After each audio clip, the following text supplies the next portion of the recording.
Olá, estamos iniciando mais um Debate-Papo Cast. Essa mesa que tem sido aqui um lugar de bate-papo gostoso entre pessoas que Deus traz aqui. Recentemente nós mostramos um vídeo, né, mostrando aí a trajetória de quem esteve aqui em 2022. 2023 começamos já semana passada com chave de ouro e hoje também com chave de ouro, chave de diamante, chave de tudo quanto é joia. Nós teremos um episódio muito especial. Por que especial? Porque eu tenho hoje aqui três jovens que eu vi crescer, três jovens que têm história dentro do nosso ministério, três jovens que eu amo, que eu admiro, que são esses três jovens maravilhosos.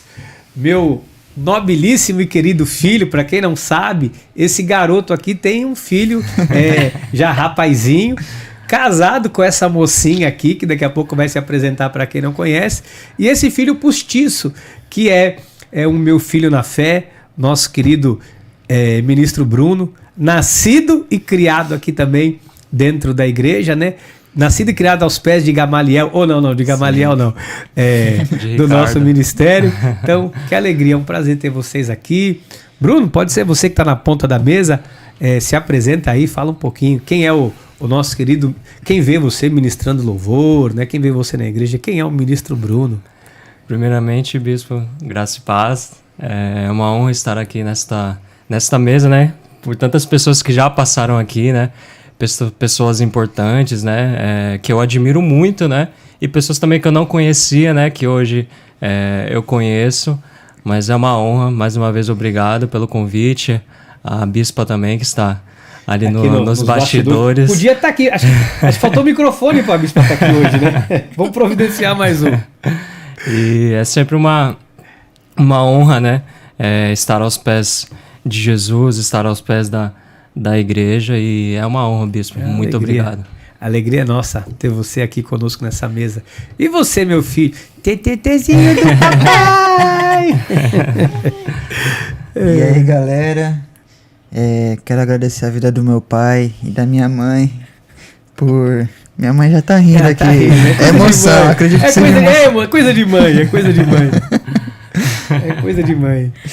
Mas eu quero agradecer a vida dos meus pais, principalmente do meu pai, por fazer esse convite à minha vida, da minha esposa, para nós estarmos aqui conversando, trazer algumas conversas, né, pai, que a gente tem muitas vezes comendo uma pizza. É verdade. E a gente tá aqui para poder crescer, e eu louvo a Deus por essa igreja, por esse ministério, pela vida do meu pai, da minha mãe, que sempre tem esse cuidado conosco de nos amar, de nos prestigiar no nosso chamado, e eu amo muito a vida de vocês. Amém, meu filho. Muito bom. E você, minha filha? Alô. Olá, tudo bom, bispo? Obrigada pelo convite. Me senti muito honrada, porque por aqui só passa pessoas muito especiais. Com certeza, e vocês são. Ai, obrigada pelo convite. Eu amo o nosso ministério, a nossa igreja, amo cuidar de tantas coisas, né, com vocês, com a bispa. Para mim é uma honra servir a Cristo ao lado de pessoas também tão importantes, tão especiais. Aí vocês falando isso, eu fico até constrangido. Vocês estão muito formais. Mas é tão gostoso, né, para quem está assistindo a gente nesse bate-papo. Queria falar para vocês assim que a gente também se sente muito honrado. E realmente, vocês falaram, os três falaram algo que é fato, né? Pessoas muito especiais têm passado por aqui.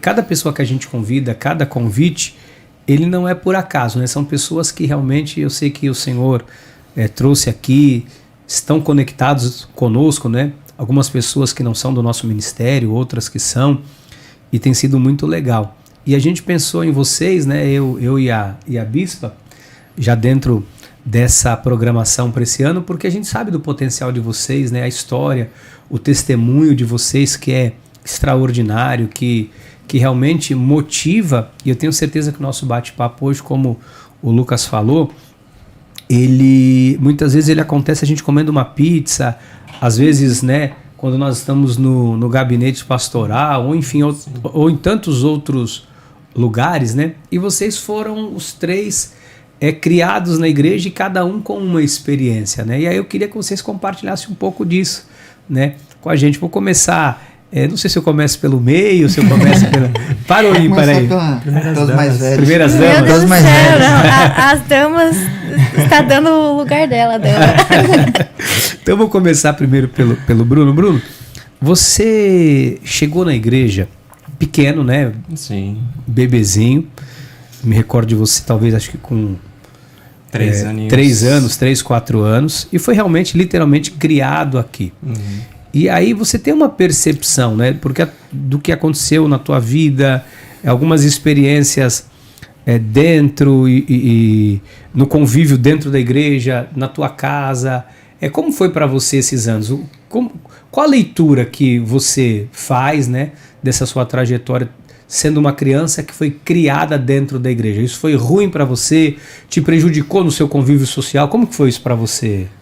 Olha, eu digo que foi um privilégio, não tem como não falar outra palavra a não ser privilégio, né, crescer na igreja, porque muitas pessoas pensam assim, só porque a pessoa cresce na igreja, que às vezes não tem tanta credibilidade, às vezes, para falar de Jesus, como uma pessoa que às vezes vem de fora, né? E é engraçado que nós estávamos tocando em uma igreja, né? Em especial eu e o Lucas, e um pastor lá falou algo muito interessante, que independente de como você chegou na igreja, independente de quantos anos você tem na igreja, o mesmo respaldo que eu tenho, que estou há tantos anos na igreja, uma pessoa que vem de fora, se ela reconheceu a Cristo como o Senhor e Salvador, ela também tem esse respaldo.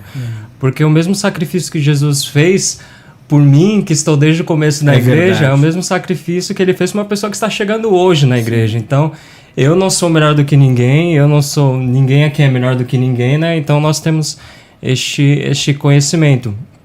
E é um privilégio enorme você crescer na graça, né? Apesar de eu ter antes ter pertencido a uma igreja da lei, né? Mas eu tenho poucas memórias, né, do que eu vivi. Mas praticamente eu cresci aqui desde os 3 aninhos, então a bispa praticamente trocou minhas fraldas, né? Literalmente. Literalmente trocou minhas fraldas. E eu cresci junto com o Luca, a gente cresceu junto. E ter crescido... Esse ar tá gelado aqui, né? Ao vivo é assim, gente. Só um pouco. Ao vivo é assim. Então aí o pessoal agora começa a colocar agora aí no chat. Saúde. Obrigado. Saúde. Vocês não têm noção. Eu acho que eles estão com excesso de calor, o ar-condicionado aqui tá trincando, mas vamos lá. Vamos lá. Então. Foi o Lucas que pediu ar assim. Eu sabia. Ele não gosta de frio. Nem gosta, né? Imagina. Mas enfim, bispo, eu me sinto muito privilegiado em, principalmente, aquilo que você falou, né? Ter crescido aos pés, né? De Gamaliel, só que no caso do Ricardo, né? E da Ione, né? E eu sou muito, muito grato a Deus por pertencer a esse ministério, por ter crescido desde pequeno nesse ministério, sabe? Por ter crescido sempre aos pés de vocês, sabe? Sempre acompanhar vocês desde pequeno, né? A gente... estamos sempre juntos, né? É verdade. Desde pequenininho, vocês instruindo, dando bronca, vocês puxando a orelha, e no final a gente ali se amando, né? Se abraçando, e acho que é isso que importa, né? É verdade. E você, meu filho? Porque todo mundo reza a lenda que ser filho de pastor não é brinquedo, não. Ser filho deve ser difícil, ser nora deve ser mais difícil ainda. O que você me diz? Porque como que foi para você ao longo dessa... De repente você descobre que você é filho de pastor, porque você começa a crescer e de repente você fala assim, minha família é meio diferente, caiu a ficha, e aí? Então, depois de se passar 24 anos de idade, né, que hoje eu estou com 24 anos de idade, meio acabadinho, né, mas... Não, tá tô lindo. bem, tô bem. Tá bonito. Foi um teste, vocês passaram. Tá lindo. Mas ao passar os 24 anos de idade, eu percebo que eu não me arrependo de nada do que eu vivi na igreja, ministerialmente. E não foi nada fácil, né? E eu sei que ainda não vai ser nada fácil, mas eu sei que vem muitas recompensas de Deus sobre as nossas vidas. E quando eu digo que não é fácil, eu lembro que na minha infância eu tive que abrir muita mão, né? Meu pai sabe disso, minha mãe sabe disso, de participar de festa de aniversário de amigos da escola. É verdade. Abrir mão de dormir na casa do amiguinho, porque eu cresci no carro, vindo para a igreja, numa estrada. Nós morávamos em outra cidade. Morávamos em Ribeirão e vínhamos para cá todo final de semana e toda quarta-feira. E normalmente, né, as festas eram nesses dias, né, dos amigos. Então, foi muita renúncia, né? Não porque eu fui obrigado a isso, mas eu fui doutrinado a acreditar que e a crer num Deus que traz recompensa, que servir a Deus sempre é a melhor escolha e a melhor opção.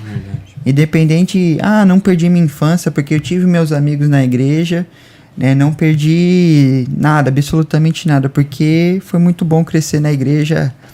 E hoje, os frutos que eu vivo na minha vida são por conta, assim, às vezes das coisas que eu plantei lá atrás, às vezes sem saber que eu estava plantando, criança, pelo incentivo dos meus pais, mas não é fácil não, porque muita cobrança, todo mundo espera que o filho do bispo seja perfeito, é verdade, que seja, isso é fato, né? Que tem que ser igual o bispo, o pastor, a bispa, mas a gente sempre procura a perfeição e agradar a Deus acima de todas as coisas, mas eu sou muito grato a Deus por nascer numa família pastoral, episcopal e servir a Deus, que é uma alegria para mim. Amém. Para nós é uma honra, né? O que Deus fez na sua vida. Isso é verdade. Eu lembro que às vezes o Lucas pequeno, né, correndo pela igreja, e todo mundo correndo, né? Sim. Mas alguém falava, o filho do pastor tá lá fazendo, tá correndo.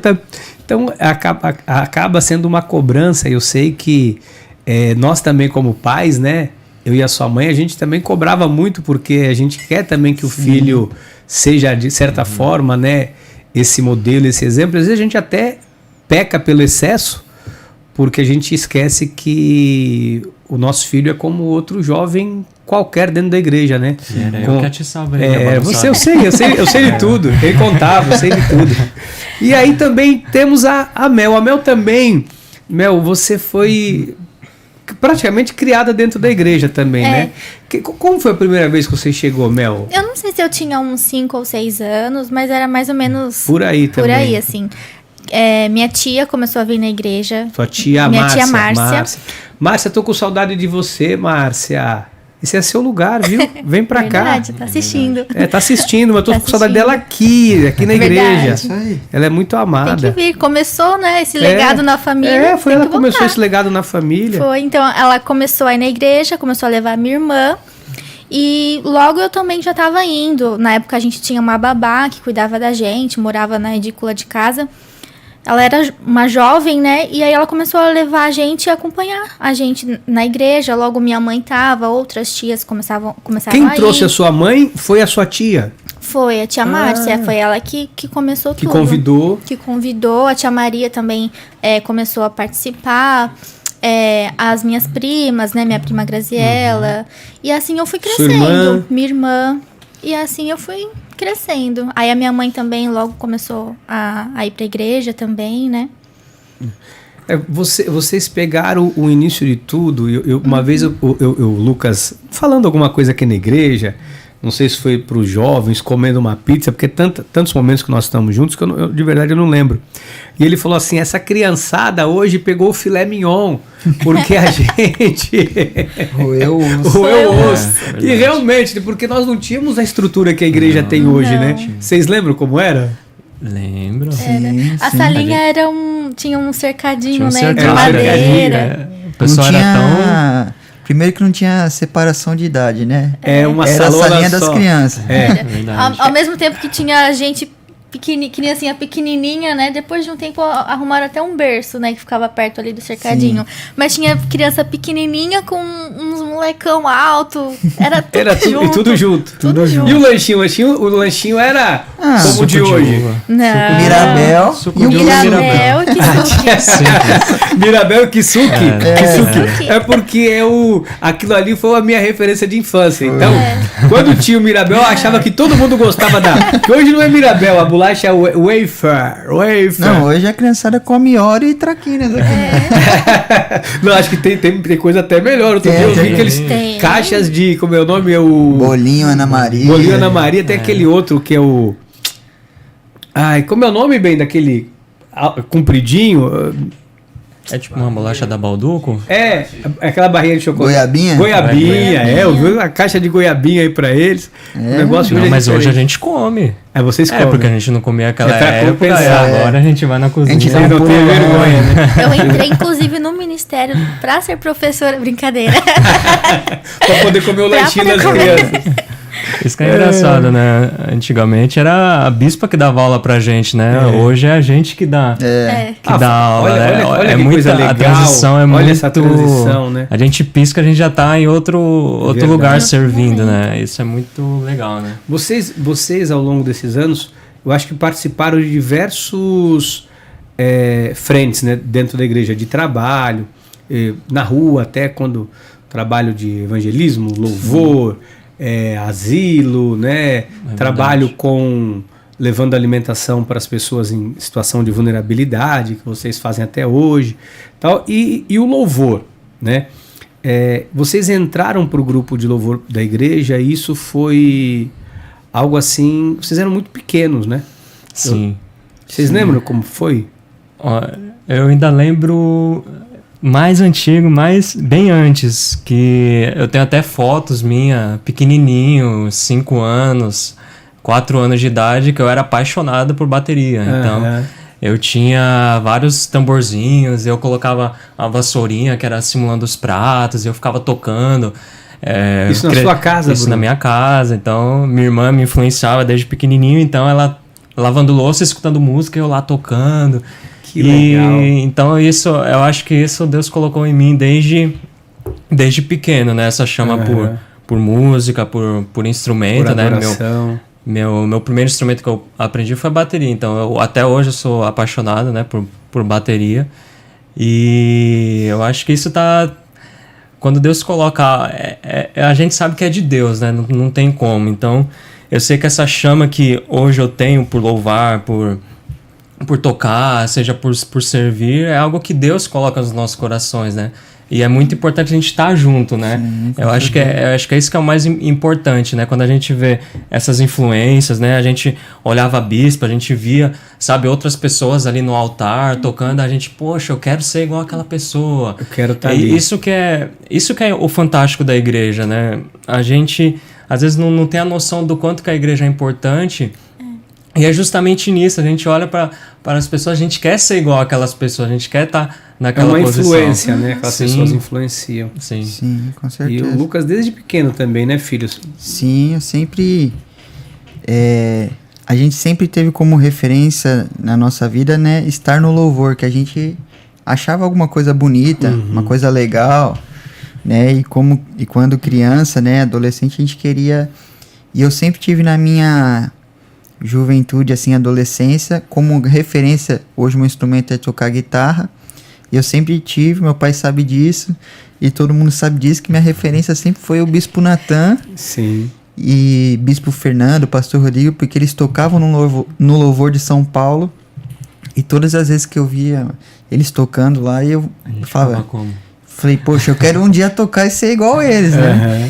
E trouxe essa influência pra minha vida, assim, muito bom, porque tem tantas pessoas, e graças a Deus nunca tive nenhuma influência ruim pra seguir, sempre tive muitas influências boas que me trouxeram até aqui pra poder exercer o reino de Deus, e eu via tantas pessoas entregando assim, esses jovens da igreja de São Paulo, da Cristo Vive São Paulo, sabe, com amor, com alegria. Eu falei, um dia eu quero tocar guitarra igual o Bispo Natan, um dia eu quero pregar igual o Bispo Fernando. Então isso traz uma influência pra gente, né?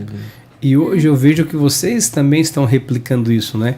Porque já vem uma galerinha aí atrás, né? Sim. Hoje Sim. temos um novo Bruno na bateria, né? O Bruninho, temos o Luiz. Então, uma outra geração depois da de vocês que já vem também, que se espelhou em vocês, né? Hoje eles se espelham em outros setores, né? Tem adolescentes que querem dar aula, tem adolescentes que querem trabalhar por trás das câmeras. No staff, no né? staff, no som. Quando eu tive a vontade, assim, de tocar teclado foi também vendo a bispa cantando, o louvor lá da igreja. E aí eu e a minha irmã, a gente brincava de culto. Olha A gente só. pegava umas banquetas que tinham em casa pra fazer colocar ali, fingir que era o nosso altar, colocava 3 banquetinhas e a gente fazia o momento do louvor. E aí ali eu já fingia que eu tocava teclado. Então, quando surgiu a oportunidade de eu tocar teclado, eu já direcionei, é pra tocar pra igreja. Tanto que, enquanto eu morava na casa dos meus pais, na época de solteira, eu não tocava teclado. E a minha mãe se morde porque ela falava, você tem que tocar teclado, é lindo, toca em casa. E eu lembro que às vezes eu tava treinando, eu colocava no último volume, porque realmente era algo que eu ficava muito tímida, mas extremamente no volume tímida. mais baixo. Num volume mais baixo, porque eu não queria que ninguém escutasse. Diferente de quando eu tava no altar, que ali eu me soltava, porque eu sabia que Era o seu era momento pra ali com aquilo, Deus. era o meu momento com Deus. Eu tava ali pra aquilo, pra ser uma adoradora ali, e não era pra exibir o meu talento, não era pra mostrar, pra festa de família. Até hoje, assim, eu não, se alguém me chamar, toca alguma coisa lá no casamento, eu não curto, sabe? Meu negócio é no altar, é pra Jesus, é pra Jesus. Mas é legal vocês falarem isso, né? Porque assim, onde vocês se espelharam, né? Como isso, pessoas importantes dentro do ministério da obra de Deus foram referência para vocês, porque vocês também são inspiração hoje para muitos jovens, né? E assim, hoje a gente tem uma coisa maior, que hoje vocês estão com um trabalho com os jovens dentro da igreja, né? Sim. Agora, houve toda uma preparação, né? Vocês foram lapidados, provados, aprovados, foram forjados em muitos setores. Então, antes mesmo de falar até desse trabalho com jovens, não sei se você também, se não sentir a vontade de falar, Bruno, fica tranquilo, mas assim, como foi para você, né? Porque assim, você fez faculdade, estudou, como era o Bruno fora da igreja? Como era o Bruno na faculdade? Como foi para você essa saída? Porque uma coisa você tá na escola, ali com os amigos, tal, jovem, de repente você entra num outro mundo, num universo. Como que foi isso para você? Bom, mas a gente tá num bate-papo aqui, né? Então vamos contar. Não, eu sempre falo isso, não, tem coisa que eu quero fugir, então não, pode se esquiva aí. Assim, não é a gente, e eles vão confirmar também, né? Não é só porque a gente cresce na igreja que nós não temos os apelos, né? As tentações do mundo. Mas é importante falar sobre isso, muito... né? Não são alienígenas, né? Não. E assim... Eu estudei um período com o Bruno, eu posso Sim, dizer que ele era terrível. Meu Deus. Eu não sei se vai soltar um pouco aí. Meu Deus! A gente estudou ensino fundamental juntos, né, velho? Era terrível. Deus permitiu só 2 anos. Mas quem sou eu pra... Né? Quem você Quem pra sou julgar, eu pra né? julgar? Se Deus permitiu só 2 anos, amém. Amém. É verdade, a gente estudou junto. Então, eu vejo assim, eu também tive esses apelos, né, do mundo pra me corromper, né? É inevitável. Porque né? é importante os jovens saberem disso, né? Sim, porque o diabo não quer aquele que tá no mundo. Exatamente. Né? Porque ele já tá no mundo, ele já tá lá morto. Ele quer trazer as pessoas que estão com Deus, né? Principalmente a gente que está nesse período de escola, né? De autoconhecimento, conhecendo Deus. Aí que o diabo mesmo quer nos deixar lá embaixo, porque aí a obra dele, né? Estaria completa. Então eu tive também muito esses apelos do mundo. Esse cabo de guerra de igreja e o mundo puxando, né? E no período de escola, né? No período de faculdade também, né? Também tive os apelos do mundo, né? Amigo oferecendo drogas, né? Oferecendo bebidas, vamos ali, sabe? Vamos para tal lugar, sabe? Eu sempre recusando. E era engraçado, né? Que na faculdade o pessoal sabia que eu era de igreja e eles meio que brincavam, me zoavam, mas eles tinham muito respeito por mim, que eles me chamavam de varão. Chegava, ó o varão chegando aí, ó o varão. E assim, antes de começar a aula era muito engraçado. Que a gente ficava ali, né? A aula começava às 7h30, a gente chegava às 7 horas, né? O fretado. E aí o pessoal já me via de longe, lá, ó o varão chegando aí, ó o varão, faz uma oração aí pra gente, varão. Por mais que eles estavam me zoando, né, brincando, eles sempre me respeitavam, né, e eles sempre me viam como uma pessoa de Deus. Mas você nunca precisou também abrir uma concessão, porque é muito comum hoje com os jovens, a necessidade de aceitação. Com certeza. Né? O jovem quer ser aceito. E aí, alguns jovens, eles fazem o contrário do que você fez. Eles perdem a identidade, eles camuflam, eles escondem que eles são cristãos, eles ficam acuados para serem aceitos. Sim. Quando, na verdade, se eles fizessem o contrário como você fez, as pessoas podem até brincar, mas elas respeitam, né? Elas vão te amar, elas vão querer você do lado, independente de qualquer coisa, né? E assim, porque nós somos luz onde a gente chega, né, Bruno? Não, com certeza. Eu acho que você não negociar aquilo que você é, você não negociar a obra que Deus fez, você não negociar o seu chamado, é inevitável as trevas não verem a luz. É verdade. Entendeu? Eu acho que a minha infância, né, a adolescência, né, essa fase de transição, né, de uma fase para outra, acho que foi muito importante essa parte de posicionamento, porque ainda mais hoje, né, depois a gente vai entrar, né, nesse assunto de diferença de idade, né? Hoje ainda parece que o apelo está ainda maior. A gente percebe isso. E você sendo filho de pastor, eu imagino que você foi o melhor aluno da sala e... o único problema é que era as meninas, né? Isso aí eu não posso... Isso eu não posso desmentir. O telefone lá de casa não parava. O telefone lá de casa... Sogra, me defenda, sogra. Tô brincando, eu te amo, viu, amor? Você é a única na minha vida. Obrigada. Mas, assim, os apelos vêm também pra nós que, né, por mais que as pessoas pensam que por eu ser filho de bispo, filho de pastor, eu sou intocável, que nem o mal, mas como a própria palavra diz, aquele que está de pé, tome cuidado para que não caia. Né? Então todos nós temos uma carne, a gente tem que estar sempre alimentando o espírito para não cair no pecado, não cair numa tentação.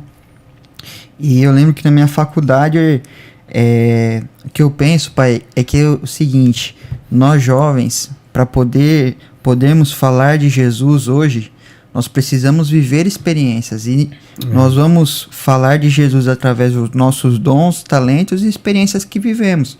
Pode ser uma experiência ruim, pode ser uma experiência boa, a nossa vida, né? Nosso testemunho. E eu lembro que a minha faculdade, eu fiz faculdade que eu digo assim, foi o período mais intenso da minha juventude, que eu fazia um curso integral, que eu tinha que estudar desde manhã até a noite, muitas vezes. E aqui na nossa cidade, em Itanhaém, não tem uma faculdade do curso que eu gostaria de fazer. Então eu tinha que ir para Santos, né? Inicialmente, 2 anos eu ia fazer o trajeto de ida e volta de ônibus, muitas vezes pegava uma carona, 4 horas da manhã, na madrugada aí, para poder... Pegando fretado. Experiência de fretado. Esse daí pode pegar muito para Jesus, né? Muito milagre, muito milagre. Muito livramento. E teve um período que eu tinha que sair muito tarde da faculdade, né? E eu conversei com meus pais e a gente precisou se adaptar a um novo formato de eu ir morar em Santos, né? Numa casa, dividir uma casa com pessoas que eu não conheço, de pessoas que não acreditam no mesmo Deus que eu acredito. Uma república, né? Uma república. E eu lembro que me vinha muitos sentimentos de solidão. Poxa, tô longe da minha família. Uma vez você falou isso, né? Que chegou a beirar uma certa depressão. Sim, dava um sentimento de depressão, dava um desespero, uma ansiedade. E acabava que não era prazeroso estar ali, sabe? Saía da minha zona de conforto. Era necessário, porém não era agradável. E eu tive que abrir mão de estar com minha família, né? Minha mãe fazia sempre minhas comidas. Claro que ela levava as marmitinhas, mas muitas vezes tinha que se virar lá. Enfim. Mas você saiu da sua zona de conforto. E eu vivi uma experiência ali que você não está acostumado. E é um choque. E você fica preocupado em cair Isso que você falou, pai, numa depressão, numa ansiedade, Uma tentação. numa tentação, você tenta buscar alívio em outras coisas, e no momento desse, eu acho que é importante, que, sabe, me manteve em pé, eu não estive afastado da palavra de Deus, sempre estive próximo porque era tudo que eu tinha na época. Sua base, né? Era a minha base, então eu me agarrava naquilo, porque as amizades não vão ser as mais verdadeiras na faculdade. E vinham. E vinham. As tentações? Tentações, Sim, assédios. claro. Para todos nós, não tem como. E nós temos que combater com a palavra, sempre, né? Ninguém está sujeito a eu sou filho do bispo, não vai vir a mim. Isso Aí não que existe. vem. Aí que vem, e vem até mais, viu? E a Mel também, né? A Mel também foram 5 anos, né, em Santos, Foram. fazendo curso de Direito. Foi. Eu ainda fiquei uns 3 meses, assim, indo para Santos para tentar arquitetura, né? Aí percebi que não era o que eu queria. E, na verdade, assim, foi a frustração de ver que não era um curso que eu queria para minha vida. Que era a Arquitetura. E esse choque também de repente, eu tô me colocando num ônibus que vai para outra cidade. Eu nunca tinha não andava, assim, de ônibus, né? E sozinha, eu também não andava sozinha. Era sempre com a minha irmã, mas a maioria das vezes era com a minha mãe. Não gostava de andar sozinha, tinha medo e tal. Então, de repente, me colocar num ônibus, ir para outra cidade e ter que me virar lá, foi muito assustador. Entrar numa sala de aula onde as pessoas não estão, no começo, né? Não estão nem aí para quem você é, qual é a sua história. Eu era só mais um concorrente ali para eles. Então, eu mudei de turno, comecei estudando de noite, mudei de turno para ir de manhã, para ver se eu me adaptava melhor. Realmente eram pessoas mais jovens, mas assim, eu era só mais uma ali, né? E meu psicológico não aguentou. Você não se sentiu aceita ali? Não, acolhida? Não me senti acolhida. A maioria dos que estavam ali na sala já vinham da escola juntos, né? Já vinham juntos. Já estudavam todos no mesmo período. Todos. Eu era uma menina que veio de outra cidade, super tímida, não conversava com ninguém. Quando as pessoas vinham falar comigo, que eu me abri, eu sou da igreja, não sei o que, moro em Itanhaém, as pessoas também tinham um bloqueio. E querendo ou não, eu era alguém que eu ia me formar e entrar no mercado de trabalho e ser mais um concorrente. Então, entre lidar comigo, que era uma estranha, e lidar com um amigo, eles preferiam ficar com os amigos. Então, quando eu desisti da primeira faculdade, foi uma somatória de coisas, né? Eu não gostei do curso e eu me vi ali perdida, o meu psicológico não aguentou essa pressão, tanto que eu fiquei o resto do ano depois em casa. Pensar em fazer uma faculdade era uma tortura. Até então que depois de muita oração, eu lembrei, assim, da minha infância, de quando eu via meu pai estudando, né, para a faculdade de Direito, que ele já fez depois de uma certa idade, já tinha eu e minha irmã. E aí eu pensei, vou arriscar Direito. E aí eu fiz os 5 anos, também indo e voltando. O Bruno às vezes foi meu... de mim, né? A gente pegou ônibus junto também. A gente pegou ônibus junto também, um período. E foi muito livramento. Assim, porque assim, às vezes a gente passa por acidentes, né, na pista. Eu já tive uma ocorrência, assim, de um acidente leve, mas que me assustou muito e me fez pensar em... Acho que eu tava no 3º ou no 4º ano, assim. E aí aconteceu aquilo de noite, me faz pensar em... Já tem um gatilho, né? É um gatilho porque a gente já tá com um psicológico meio abalado. Vocês já foram criados numa outra realidade, né? E tiveram que enfrentar aquilo. E aí, de repente, era um gatilho de pensar, o que eu tô fazendo aqui? Eu podia estar com a minha família, podia estar aproveitando. Eu vejo que, assim, às vezes o pai, a mãe, né, ou a própria sociedade empurra o jovem para aquilo e muitas vezes o jovem não está preparado para aquilo, né? Porque o nosso desejo é que um filho se forme, né? E o pai, vai fazer faculdade, mas a gente às vezes não imagina... emocionalmente como aquele filho vai lidar com aquilo, não imagina os problemas, as dificuldades. Então é importante um pai, né, ter esse entendimento, porque talvez tenha um filho aí que está passando por um processo como esse, né, de querer trancar uma faculdade e não querer ir. Então, assim, às vezes realmente tem alguma coisa por trás, né, uma fobia. Eu lembro quando o Lucas comentou isso, assim, foi um período até que ele engordou bastante, né, porque comia muito, a solidão.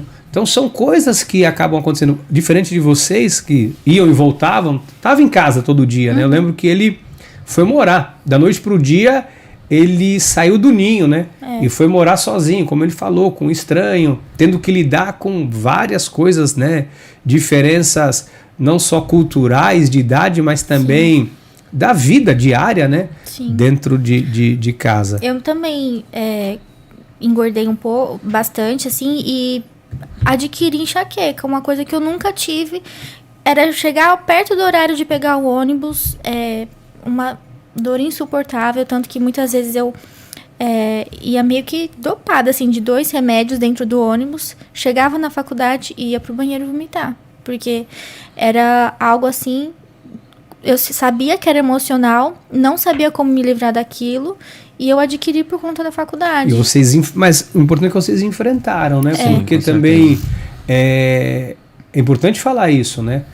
Porque senão algumas pessoas às vezes abrem mão, e se vocês não tivessem enfrentado, né? Você pelo que passou, o Lucas, o Bruno também com as dificuldades dele, né? Se vocês também não tivessem enfrentado isso, não teriam hoje a profissão que têm, não estariam formados, né? Sim.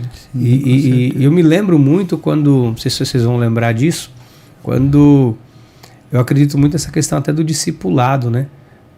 E eu acho que isso é fundamental, porque anos antes a gente ia para Santos, né? Nosso trabalho, nossa igreja de Santos, e eu tinha um carro, vocês lembram ou não? Sim. De quantos lugares? 7. 7 lugares. E essa turma toda comigo, meu Deus do céu, eles iam comendo na ida, comendo na volta, no meio do caminho, alguns odores permeavam o carro. Eu sempre gostei de andar com o carro com o vidro fechado e o ar ligado. Tinha que abrir tudo quanto era vidro. E foi um período também importante, né? Sim, com certeza. Sim, foi muito importante. Pode falar, irmão. Ô, irmão, que Não. isso? Assim você me consta. A Mel eu não deixo falar, mas você... Você é pastor, mano. Você é pastor, Eu não quero que perder a isso, bênção, pelo imagina. amor de Deus.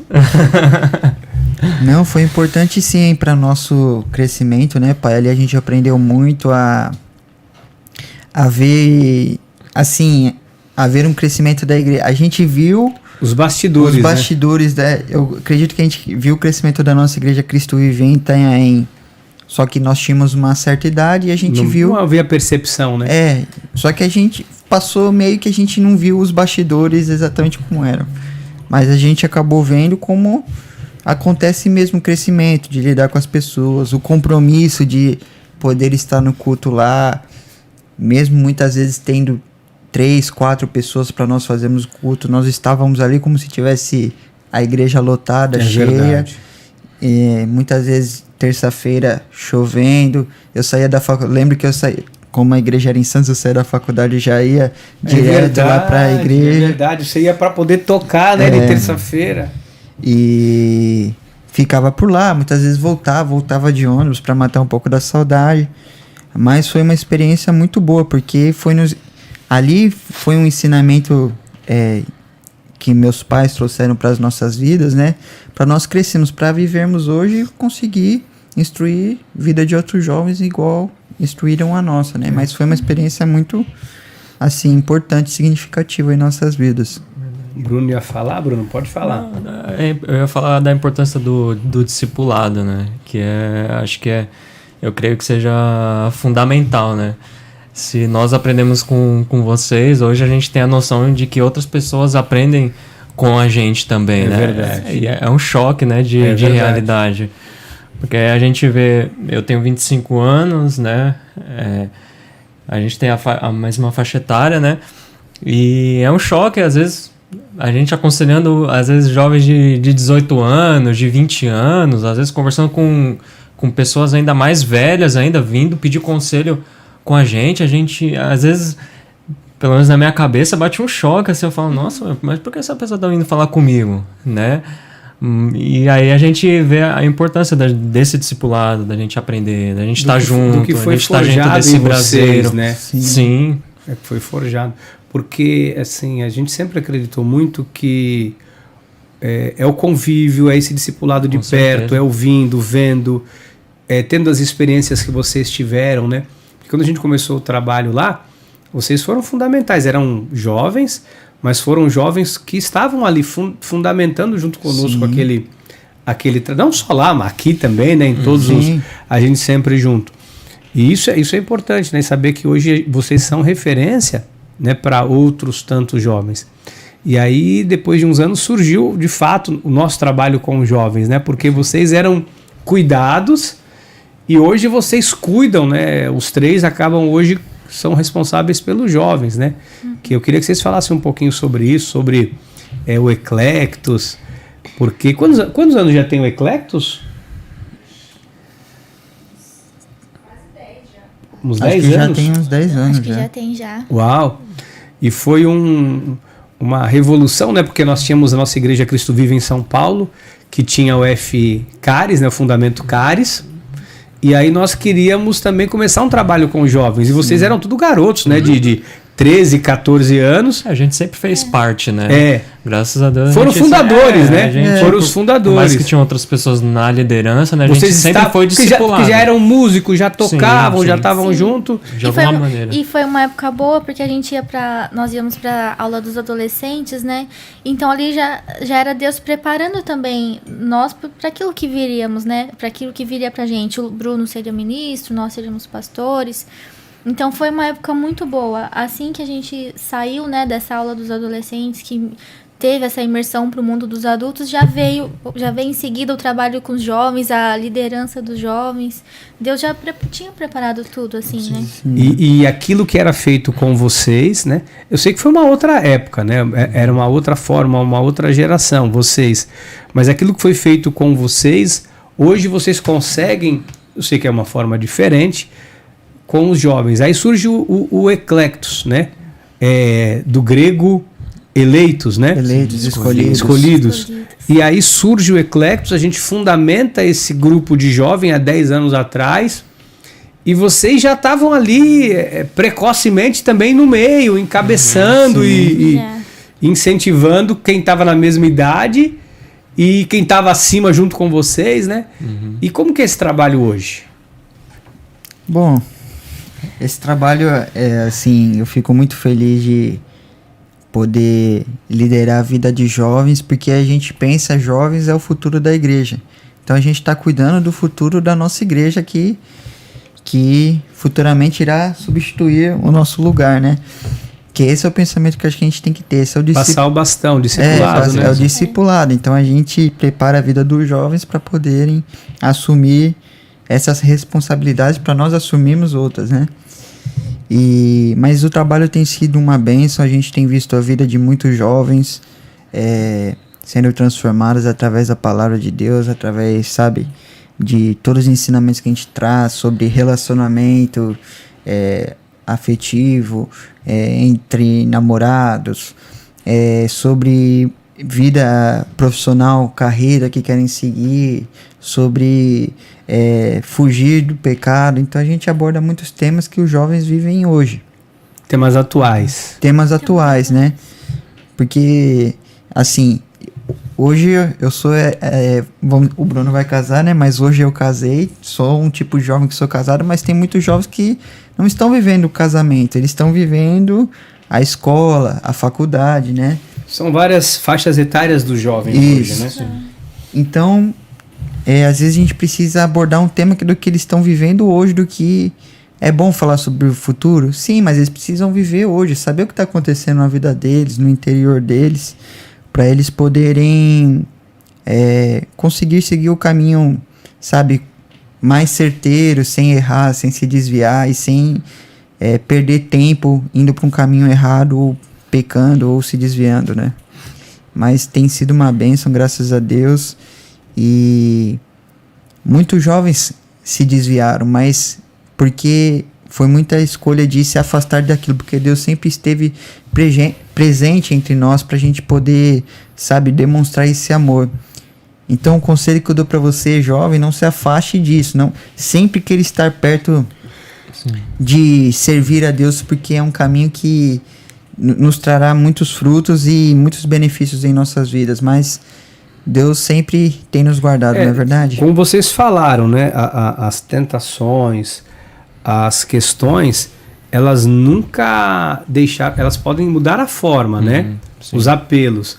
Mas sempre vai existir uma maneira, uma tentação, um apelo para o jovem se afastar, né? Sim. Seja pelo esporte, porque quer fazer um esporte, aí isso acaba sendo uma desculpa para se afastar, seja por conta de um relacionamento, né? É o que o Lucas tem falado muito, né? Ele tem batido muito nessa tecla, né? Nessas últimas reuniões que a gente tem feito, né? Ele tem falado justamente isso para o jovem, né? Para as pessoas não se afastar. Não se afastar do braseiro, né? É aquela frase, né? Clichê, né? Mas é real, né? Mas é real, né? A pessoa que se afasta do braseiro, ela vai virar cinza, vai apagar, né? Sim. Então, esse é o apelo que a gente faz. E a gente vê os jovens, né? Estamos falando aqui especificamente de jovens, mas outras pessoas da igreja também, pessoas mais velhas. A gente percebeu que essas pessoas saem da igreja a partir do momento em que elas se afastam do núcleo ali, né? Se afastam do fogo ali, da chama, onde está, né?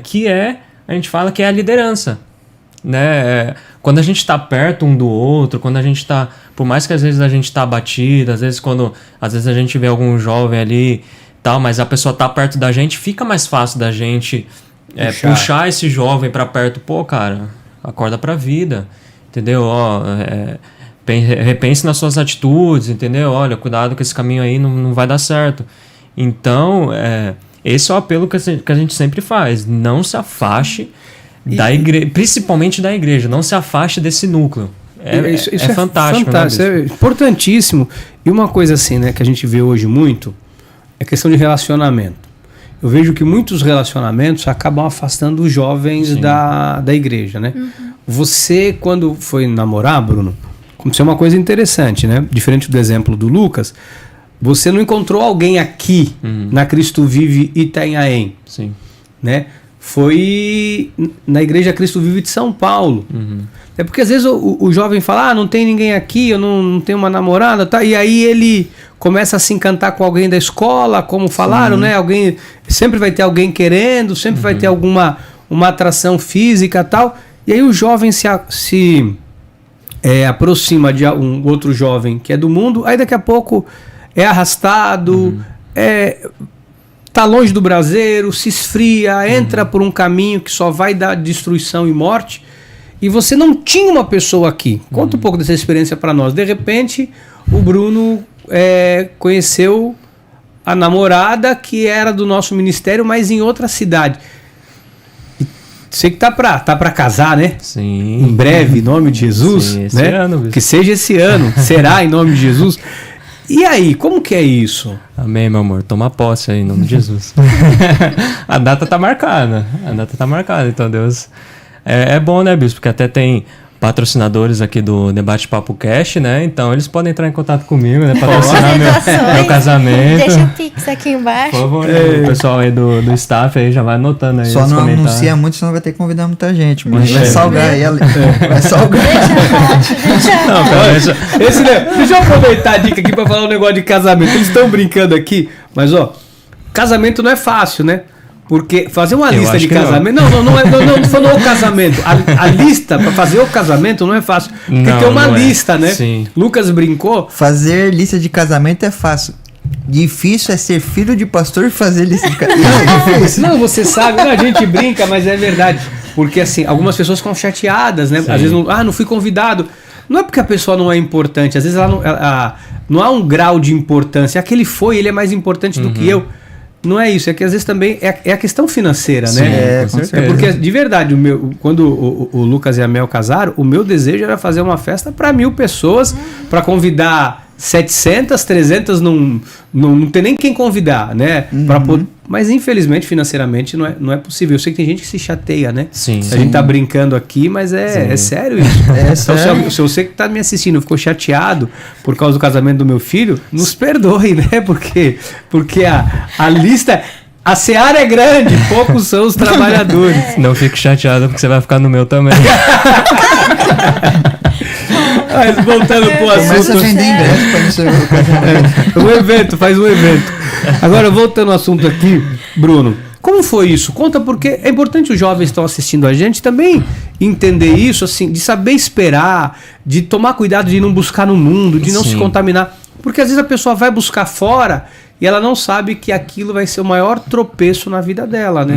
Sim. Há quem diga, não, eu encontrei uma pessoa fora da igreja, trouxe para a igreja e deu tudo certo. Ok, mas em via de regra, pode não dar certo também, né? Nós temos muitos deram, exemplos. e amém, nós temos exemplos que deram, sim. graças a Deus. Né? Mas tem outros também que não deram, né? A gente tem dos dois lados, então é importante a gente tomar cuidado com isso, né? Sim. Para mim foi um desafio, né? Ainda está sendo, né? Porque relacionamento à distância não é fácil, né? Eu morando aqui em Itaém, né? A Camila morando em São Bernardo, então foi um preço que eu quis pagar, né? Cada um tem um preço dentro de um relacionamento, por mais que eu namorasse, por exemplo, com uma pessoa daqui de Itaém, eu pagaria algum tipo de preço, entendeu? Então, eu sempre quis buscar uma pessoa da igreja. Então, principalmente assim, não tinha uma pessoa com a minha faixa etária aqui, então aí foi o que eu conheci. Você foi pescar no aquário de São Paulo? Foi, e vai vir pra cá. Olha, falou grosso. Falou grosso. Vai estar até aqui, ó. Falou grosso. Enfim, mas eu acho que é isso que a gente tem que ter em mente. A gente aconselha, né, os jovens, né? Vai procurar um parceiro, né, uma parceira, procura na igreja, entendeu? Já é difícil sendo da igreja, né? Imagina você procurando uma pessoa do mundo que você vai ali doutrinar aquela pessoa, você tem que influenciar aquela pessoa, só que às vezes não é... A gente vê aí quase 100% né, que não é isso que acontece, é a pessoa que está no mundo que puxa essa pessoa para onde ela está. Então a gente sempre aconselha os jovens nesse sentido, de procurar relacionamentos dentro da igreja, né? Dentro da palavra. Então foi isso que eu busquei. Porque a Bíblia fala, como andarão dois juntos se não houver acordo. Então assim, são princípios de crenças, de fé, de lugares que vão frequentar. Porque senão, quando a gente fala dessa corda para puxar, final de semana a gente quer... O nosso desejo é estar na igreja, né? Então a gente tem nós prestamos o nosso culto. A pessoa que não é da igreja, ela quer ir para a praia, ela quer ir para uma festa, ela quer fazer outras atividades que não a igreja. Com certeza. Já começa a entrar em conflito aí, né? Sim. Não, e vai naquela teoria, né, que eu sempre falo para todo jovem. A gente pensa, nós que somos da igreja, nós estamos vamos pensar que nós estamos num degrau acima e a pessoa que está no mundo está no degrau abaixo.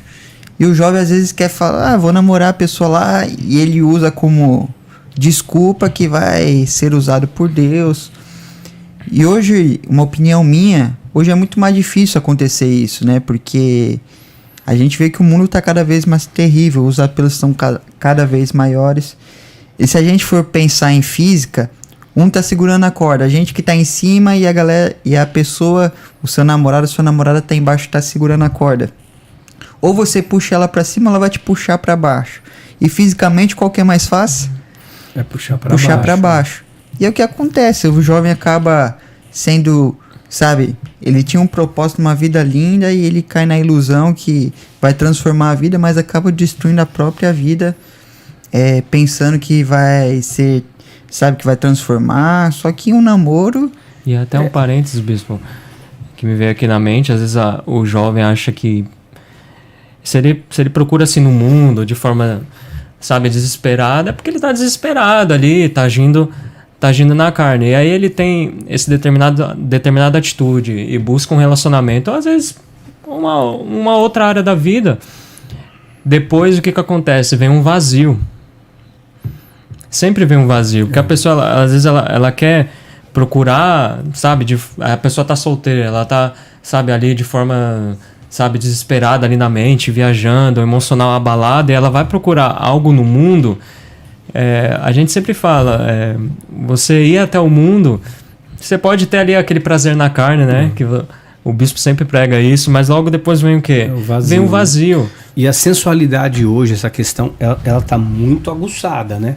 As meninas, né? Hoje, as meninas até de outras gerações, da minha, bem diferente, da de vocês... um pouco menos. E hoje está muito, assim, muito aberto, né?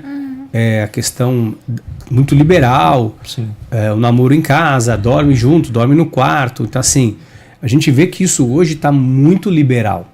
E é muito perigoso, né? A gente tem que tomar muito cuidado. Por quê? Porque a gente sabe qual é o caminho que parece direito, mas dá em caminho de morte. Né? Então, assim, os jovens precisam entender isso, né? Essa questão também, eu vejo muito, não sei como é que vocês enxergam isso, às vezes alguns jovens querendo sensualizar, né? Moças querendo uma determinada roupa para chamar atenção, tal, e não percebe que aquilo, na verdade, só está fazendo mal para si mesmo, né? Ou para si mesmo. Então, assim, tem que ter esse zelo. Eu lembro que vocês começaram também a namorar, até falando aqui, né? Porque falei do Bruno, falar do Lucas e da Mel, começaram a namorar até para mim assim muito precoce, que eu acho que não era a idade para um namoro. Todas as pessoas que me falam, eu sempre nunca escondi isso, né? Eu acho que um relacionamento você tem que ter uma maturidade para entrar no relacionamento, e o namoro ele tem que ser um namoro com qual propósito? Propósito de casamento. Então, se você namora muito cedo, a tendência é ficar muitos anos, porque você não tem a vida formada, e você passa depois por alguns embates. Por quê? Porque você não vai ficar namorando a vida inteira. Vocês começaram a namorar com 15 anos. Então, A Mel tinha 16. 18, né? Brincadeira. Papa Anjo, né? 16 É 16 para 17? É que eu só faço no final do ano, então 16. 16, vai 17. Ela é bem mais velha que meu filho. E aí eles começaram a namorar. E assim, aí você vê, casaram com 23, né? 22, 23 anos. E aí você vê que foram, querendo ou não, 7 anos. 7 anos de relacionamento. Então, assim, é um caminho muito longo, né? Que a gente sabe que, assim, o relacionamento, o importante é você encontrou a pessoa, o namoro é uma zona de conhecimento, de conhecer, de saber se vai dar certo ou não vai dar certo, né? Você entra no compromisso do noivado e o casamento.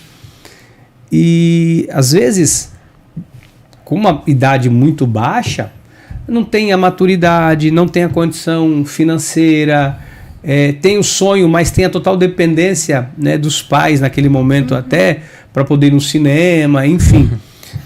E como foi para vocês isso? Quantas experiências, embora tiveram apoio familiar, né, a Mel teve, o Lucas teve, mas como foi isso para vocês? Porque algum jovem pode usar vocês como exemplo. Mas a Mel começou a namorar, e aí? Conte aí, meu amor. Você não quer começar? Não, pode começar. Primeiras damas. Quando alguma jovem vem falar comigo, eu falo, não pense em namorar. Né? Porque assim, a gente sabe o que acontece num namoro. Eu e o Lucas, a gente resolveu se resguardar, mas são 7 anos. Né? Tinha hora que a gente não queria... Tinha hora que a gente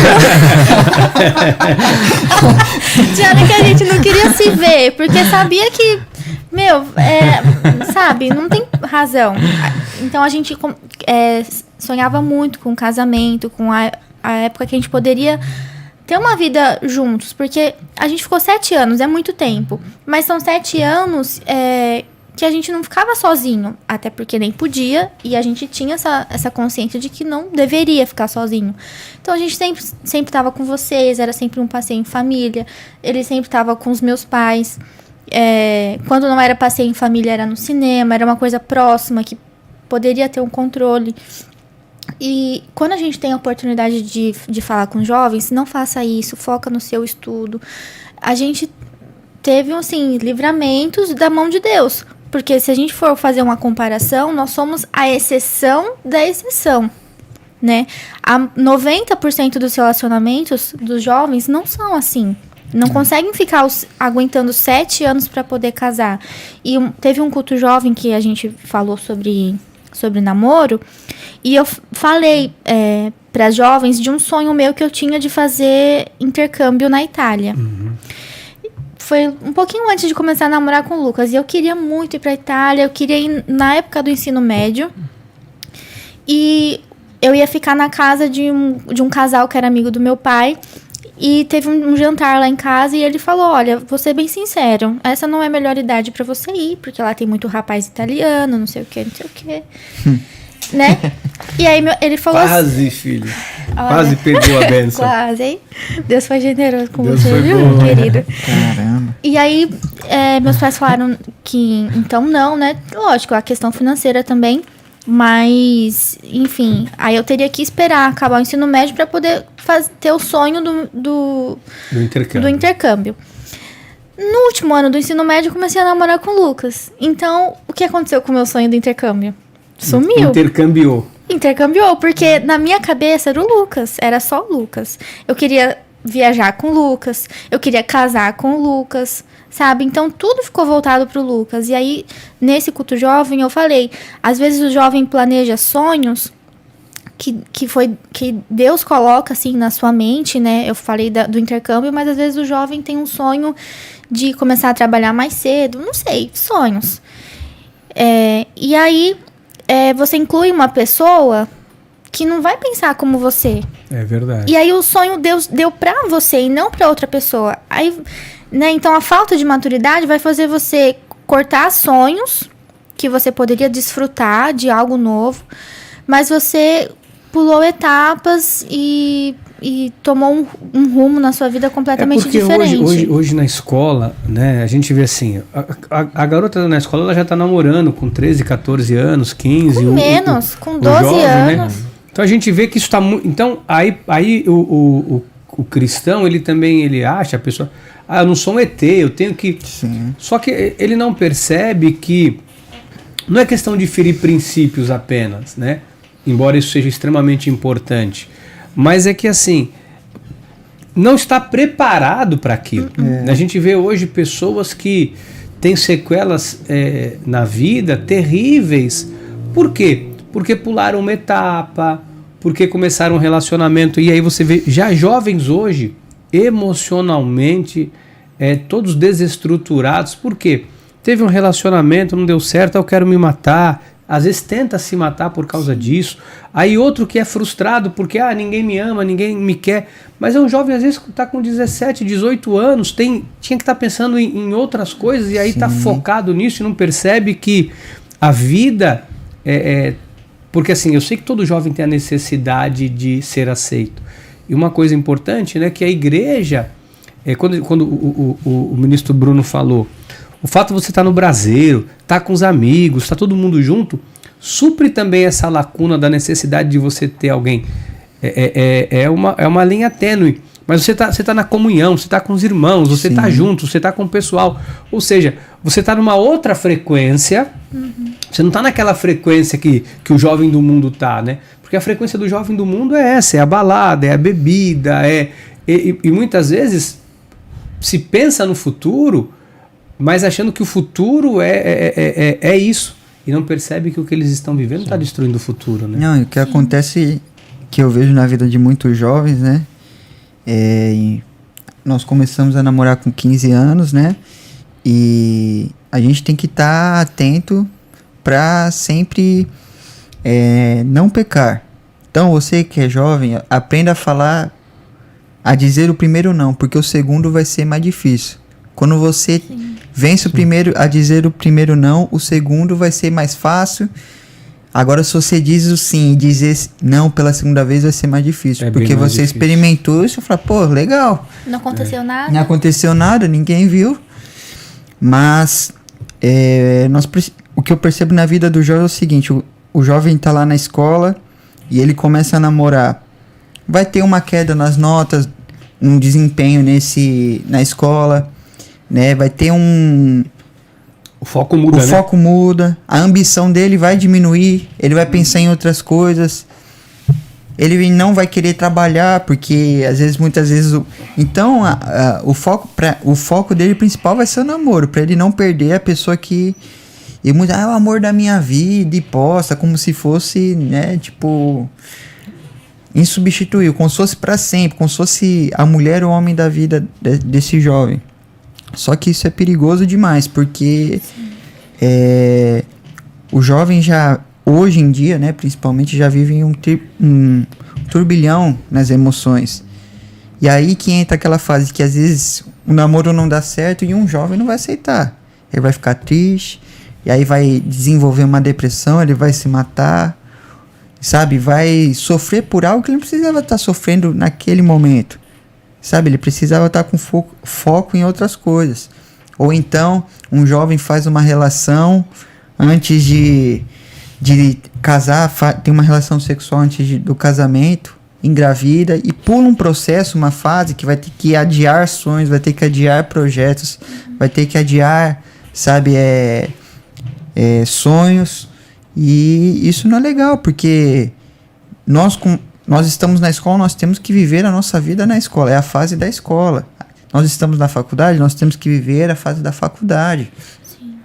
E uma coisa que eu aprendi com o apóstolo Miguel Ângelo, pai, não lembro se foi lendo um livro ou se foi assistindo uma palestra, que ele disse o seguinte: o namoro é um relacionamento de emoções e não de contato físico. O casamento é. Agora, o namoro é um relacionamento de emoções, onde você vai criar ali uma amizade, onde você vai criar ali, sabe... Vínculos, né? Um vínculo, porque é a pessoa que você quer casar e viver o resto da vida. É o momento do conhecimento, sim, né, de se conhecer. Foi que nós passamos. Antes de nós éramos namorados, mas também éramos melhores amigos. Então, a gente compartilhava das mesmas coisas, sabe? Poxa, éramos amigos. E você que é jovem que namora, você tem que fugir da aparência do mal, porque eu lembro que muitas vezes a gente... Vou usar um exemplo, nós estávamos na casa da Mel, estava lá eu, ela e a mãe dela lá, e a gente estava assistindo um filme e a mãe dela precisava sair para ir ao supermercado. E muitas vezes eu falava pra Mel, vamos junto, não vamos ficar aqui sozinho, vamos junto com a sua mãe, vamos acompanhar, porque o inimigo é astuto. Sim. No momento que está sozinho ali, é ali que ele quer agir, é ali naquela brecha. Sim. Muitas vezes com meu vamos junto com meus pais. E uma vez a minha mãe, uma vez que ela ia sair assim pro mercado, ela sempre perguntava: Mel, eu tô indo no mercado, vocês não querem ir junto comigo? Porque eu acho que, né, aí teve um dia que ela falou assim: estou indo no mercado, isso depois de muitos anos de namoro, eu confio em vocês, mas se alguém me parar na rua e perguntar de você, e eu falar que você tá em casa, aí a pessoa encontra o bispo ou a bispa na rua, pergunta do Lucas, aí eles falam, tá na casa da Mel. A pessoa vai saber que eu tô no mercado e que vocês estão sozinhos. Verdade. Eu confio em vocês. Se nada acontecer, qual é o testemunho que vocês vão dar pra essa pessoa? Verdade. Né? Porque assim, tudo pode acontecer. Então, se de repente minha mãe tava no mercado, alguém sabe que a gente tava sozinho, a gente podia estar fazendo um círculo de oração, mas o porteiro do prédio, né? O porteiro do prédio, porque as pessoas imaginam, né? Então, sim, isso também é uma forma de testemunho, né? E outra, cai naquela, né? Filho de bispo, de pastor, a galera já fica de vigia. Já tem uma plateia esperando, É importante isso, né? É o que a gente fala, eu vejo assim, né? São conselhos que nós estamos dando aqui para... Sei que tem várias faixas etárias agora nos assistindo. Está falando de jovem, está contando o testemunho de vocês, mas isso serve para qualquer idade, né? Isso serve para as pessoas entenderem que o compromisso, se elas honrarem a Deus, elas vão ser honradas em tudo que elas fazem, como vocês estão sendo honrados, como o Bruno está sendo honrado no relacionamento dele, que daqui a pouco é um casamento. Então, assim, é importante o jovem saber esperar o tempo, né? Para desfrutar daquilo que realmente Deus tem para a vida dele, né? Sim. Agora, qual hoje, assim, para vocês, como líderes de jovens, liderando, qual o maior desafio que vocês enfrentam hoje com essa geração? Qual a maior dificuldade? Vocês conseguem fazer essa leitura? Eu acho que é emocional, né? Emocional? Emocional. Essa geração é mais frágil emocionalmente? Mais frágil emocionalmente. E eu percebo que hoje acontece uma coisa que não acontecia assim antigamente. Não é que não acontecia, mas hoje acontece com mais frequência, que é o divórcio de pais. Hoje existe muitos jovens com pais divorciados. E eu percebo que isso gera um marco na vida do jovem. Porque um jovem, ele nunca está preparado para ver o pai e a mãe se separando, sabe, viver num cenário que ele não imaginava que isso gera um trauma na vida desse jovem. E eu percebo que esses jovens, eles ficam fragilizados quanto a isso. E muitas vezes acabam querendo chamar uma atenção de outra forma para descontar essa ferida que foi criada, que, né, não tem nada a ver com o que aconteceu, mas ele acaba sofrendo. Muitas vezes, muito mais do que o próprio pai e a mãe. E também eu vejo um outro fator importante nisso, eu vou deixar você falar, Bruno, que é também um aspecto também um pouco hoje dessa criação, né? Essa criação um pouco mais permissiva, né? Porque vocês tiveram algumas não, né? Muitos não, vocês tiveram muitas regras, foram muitas vezes frustrados na expectativa de vocês com um não, tal. Isso também, de certa forma, emocionalmente fortaleceu. A gente vê que essa geração, o pai, ele acaba sendo aquele pai que compensa porque ele foi muitas vezes cerceado em muitas coisas, e aí ele, não vou cercear o meu filho, eu vou deixar. Só que ele não percebe que ele está empurrando um filho para o abismo, né? O pai permissivo, que deixa o filho fazer o que quer, a filha fazer o que quer. Sim. Isso aí... Porque hoje o jovem, né, ele tem, já dentro de algumas escolas e faculdades, alguns ensinos onde o jovem acha que eu sou dono do meu corpo, eu faço o que eu quero, eu faço o que eu quero da minha vida. E aí o pai acaba também, para não desagradar, deixa. Também essa questão da geração do celular. Hoje tem jovem que passa 8, 9 horas no celular, o pai e a mãe não sabem o que está fazendo. Está dentro de casa, mas às vezes está tocando terror, né, através da internet. Então, e aí, emocionalmente, não se a tem verdade estrutura. É que os pais não têm mais controle sobre a vida dos filhos. É verdade, essa é a sensação que eu tenho. É verdade. Não sabem o que está acontecendo, que conteúdo eles estão consumindo, eu vi uma com frase, quem eles estão andando, quais são as amizades. Eu vi uma frase um tempo atrás, eu não me lembro aonde e de quem, que uma frase ou alguém falando isso, que assim, essa geração foi a geração a anterior, que mais teve liberdade para sexo, liberdade para bebida, liberdade para ir e vir, e hoje é a geração mais escrava. Escrava dependente de remédio, escrava emocionalmente, dependente de pessoas, Mas né? eu vejo assim, isso tudo começa aonde? Dentro da onde? Dentro de casa, Dentro né? das casas. Dentro de casa. Então, assim, cai já no assunto da igreja. É o pai, às vezes, querendo transferir a responsabilidade de como o filho tá para a igreja, né? Que, na verdade, assim, por mais que a gente esteja aqui pregando, você é um abençoado, jovem, você vai para cima do seu sonho.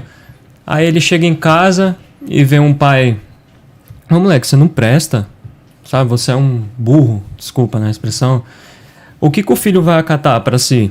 Vai acatar aquilo que a igreja falou ou aquilo que o pai falou? Não adianta, vai ser aquilo que o pai falou. E aí é aquele, justamente isso que o Lucas falou, esse jovem que vai consumindo esse tipo de conteúdo. E hoje a gente vê uma internet, o que está por trás da internet, a gente só sabe a ponta do iceberg, a gente não sabe o que realmente está por trás na internet, a influência, a armadilha da comparação, que na nossa época a gente não tinha, por isso que hoje a gente bate, a gente tem esse choque com esses jovens atuais. Por quê? Porque a gente não tinha acesso tanto, né, celular, essas mídias hoje como as pessoas têm. Então, hoje o jovem, ele se compara muito. E aí ele olha para aquele artista, inconscientemente na mente dele, ele vê aquela pessoa que ele admira, tendo aquela vida, sabe? Aquilo que ele olha e pensa assim, eu nunca vou ter aquilo. Aí cai nessa armadilha, e aí entra essa parte emocional, e aí a igreja tem que tá ali junto. Aí, um de vocês dois falaram uma coisa agora, assim, e aí há uma cobrança da família, porque aí a mãe, porque às vezes a mãe e o pai vêm e falam, meu filho tá assim, ô Bruno, você tem que conversar com ele, ô Lucas, você tem que conversar com ele, ô Mel, você tem que conversar com ela. E aí, na verdade, o pai e a mãe terceiriza para a igreja, teoricamente, uma responsabilidade também que é dele. Não que vocês não vão conversar, não vão orientar, mas é porque chegar ao ponto de vocês serem essa pessoa para esse ajuste, é porque também dentro de casa está faltando esse diálogo, essa conversa franca, né? Sim. Entre os pais. Eu acho que assim, tudo começa dentro de casa, né? Com exemplo, com conversa, com limite, entendendo, ouvindo o filho, mas também colocando limite para aquilo que o filho está fazendo, né? Eu sempre falo isso, às vezes parece radical, até um pouco estúpido, mas eu falava assim, olha, você está debaixo do meu teto, minha casa, minhas regras, né? Aqui nós temos regras, aqui tem que ser desse jeito. Então, é importante os pais que estão também agora com a gente aqui entender isso, né? Sim. Que assim, como pai, fica perto do teu filho, vamos conversar, filho, olha, isso aqui não é legal, olha, esse caminho que você está indo, olha, ter esse diálogo, né? Tá perto, sentar, conversar, dialogar, orar junto, entender o que está na cabeça do filho. Não é julgar, não é, você pensa assim, você tá errado. Não é a crítica, mas é uma conversa, um diálogo para chegar num entendimento, mas também o pai também, a mãe ser firme no ponto de dizer assim, olha, esses são os valores que nós cremos, esses são os valores que Deus nos deu.